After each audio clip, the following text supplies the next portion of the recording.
I want to start with Marcella Allison because I know she has other obligations. And I think the first time I met Clayton, Marcella was there.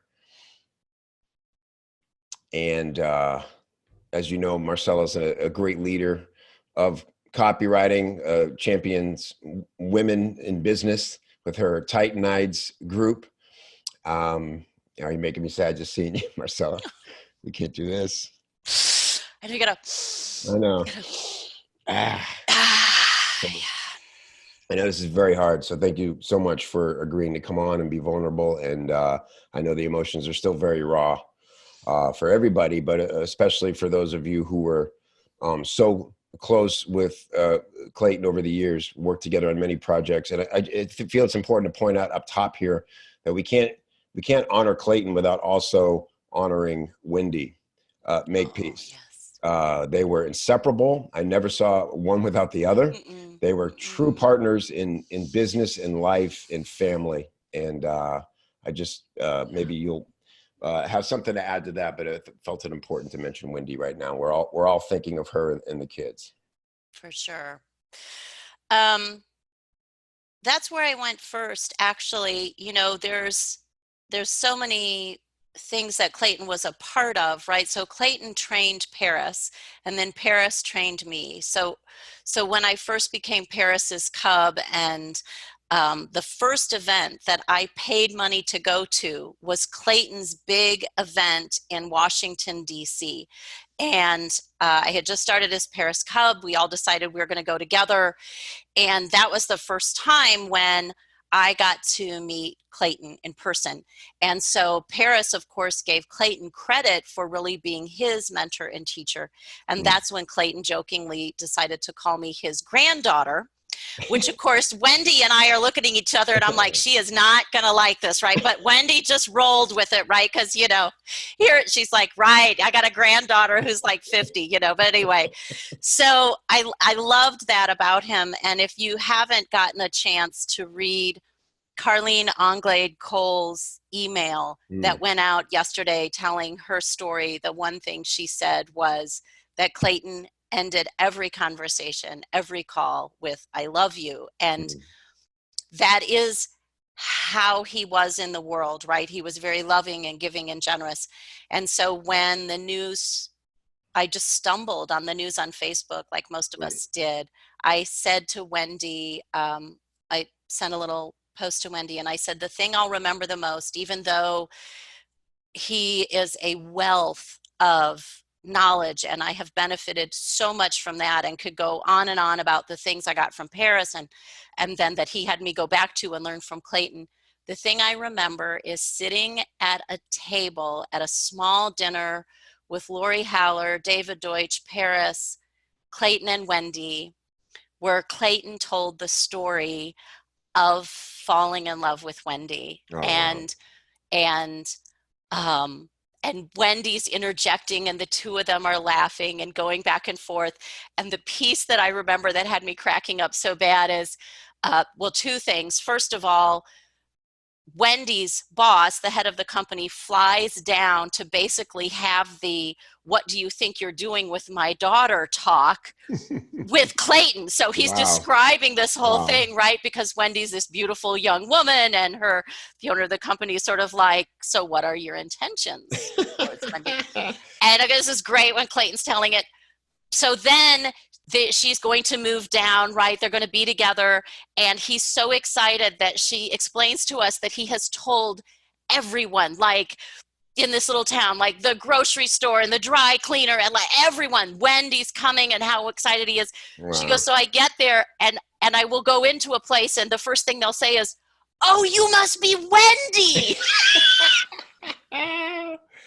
So I said to her, of all the things he taught me, the way that he loved and appreciated everything that she did and the way that he always gave her equal credit for building up Phillips, for all those launches that they did together. He always talked about how brilliant a marketer she was.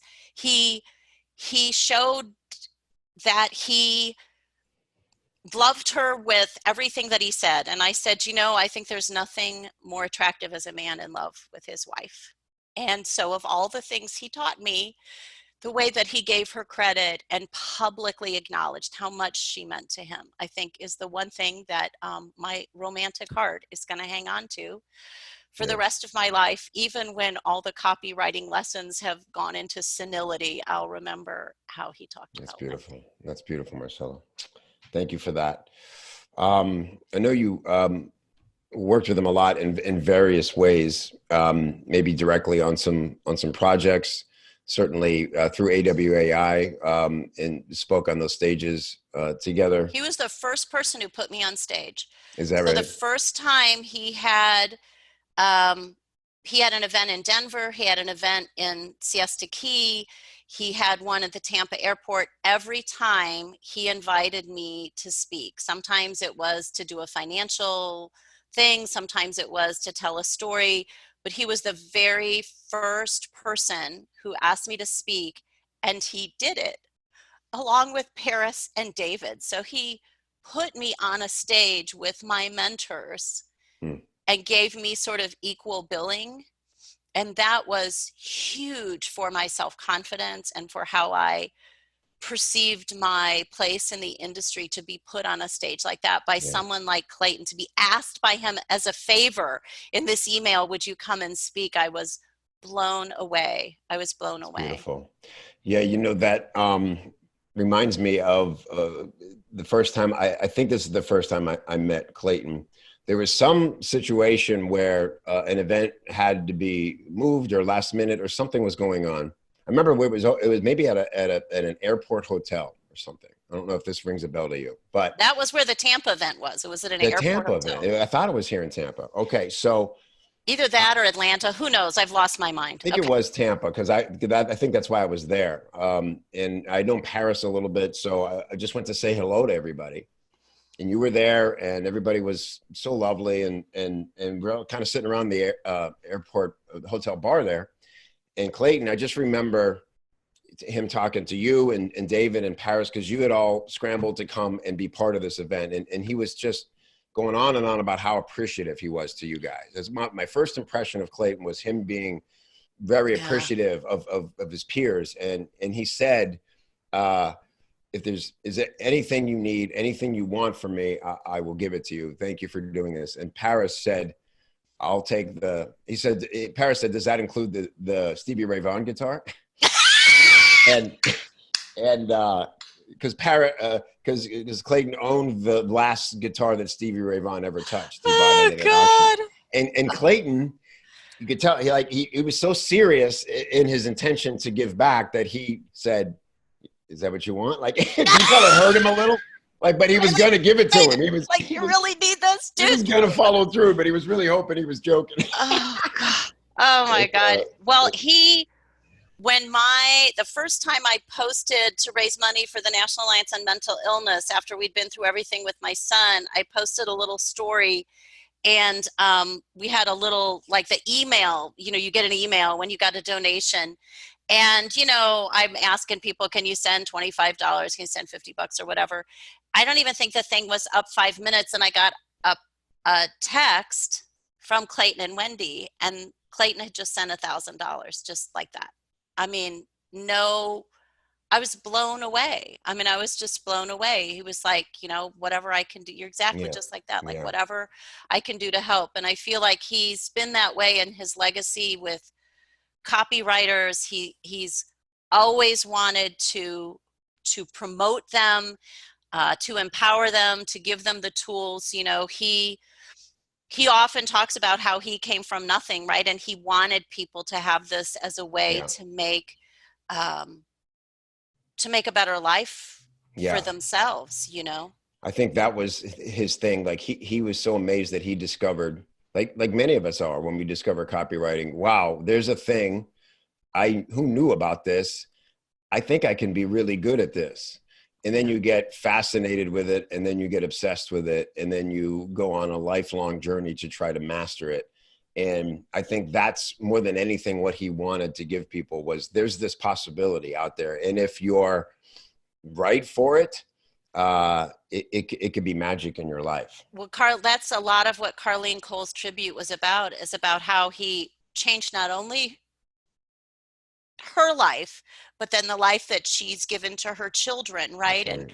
And she talks about the difference that made for her personally, right? And how he that like is a gift that you can never, you know, pay back. And I think the other thing that's been coming up a lot in my group as we're telling Clayton stories and thinking about him is his ability to use that common language. Like he Mm. never lost touch with how a common man speaks, even to abbreviations, right? And chopping off words and just talking Hmm. as you would talk to each other, and this way that he could really tap into our deepest emotions, I think was just I will never forget. He one of these events, um, he was going through the chart where you go, so why, right? So you start with a, well, because he wants to make money in the stock market. Well, why does he want to make money in the stock market? Well, he wants to impress his wife. Well, why? Like, it just went through this whole thing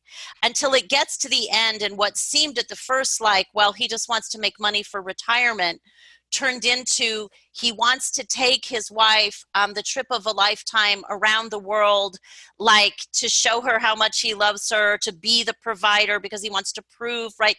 Like the way that he could go so deep into those motivations. And I see it in Carlene's legacy because she has that ability to do it also.